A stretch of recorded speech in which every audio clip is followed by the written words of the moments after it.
Now, most organizations are not at Sprint and Soar. If you are there, I'm excited for you because you are a leader at this point. If you're not there, that doesn't mean you're not a leader. You just have some work to do, as all of us do. Just remember, just because you achieve Sprint and Soar does not mean that you don't return back to the new walk or run as those Sprint and Soar benchmarks become table stakes. Now, Sprint is where I like to say it goes from group assessment to individual assessment, right? So from an internal mechanism standpoint, this isn't just saying, hey, team, we need to deliver omni holistic sales and share. We need to make sure our digital shelf is optimized. That's saying, hey, customer marketing, shopper marketing, omni marketing, whoever, on our team, you're assigned the KPI. You're holistically, I would say, accountable, but you're directly responsible in a RACI model or a rapid model, depending on what models you use. You're directly responsible for those content scores, right? Or anything related to marketing. Here are those leading metrics. And hey, sales, you're directly responsible for assortment and availability scores, right? You need to be aware of and accountable for the content. And if you, just like anything, when you walk the shelf, if you see something, say something, bring it to your team, but you may not have to go do anything about that. You just need to make sure you're flagging that to the folks. But this is about holding individuals accountable and not just saying, hey, John, Sarah, Susie, whoever it is, that's now your goal. Put it on their performance review. If you're not in charge of a team, ask if you can put it on your performance review. I promise you it's a lot easier to achieve leading metrics than it is to achieve lagging metrics.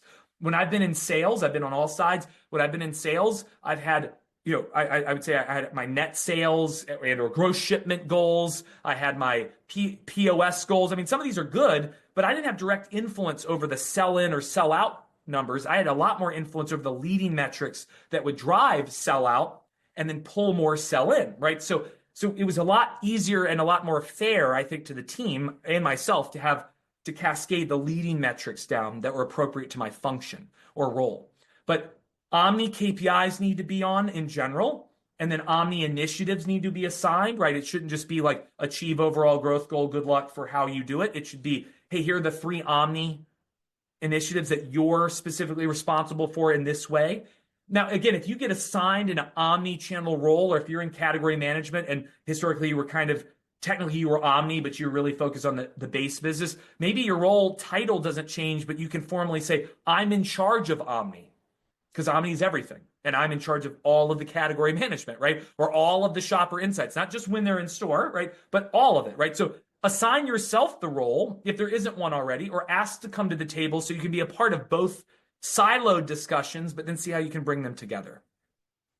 From an external mechanism standpoint, this is where it gets a little tricky, because obviously in Sprint and Soar, it becomes a little bit more subjective because there aren't as many, I want to say, quantitative levers to checklists to check off. It starts to become like who's really, I would say, demonstrating leadership in this space. So generally, I've seen this in my own experience. I see this now across a lot of brands. Retailers and or brands on both sides start to prioritize or deprioritize the other side based on their capabilities. So this is happening both ways, right? Retailers are always looking for category captains, unofficial or official, and sometimes they'll ask emerging leaders or I would say steadfast, loyal leaders to continue being part of beta programs or advise me on this. I need your insights because you've always historically brought those to the table.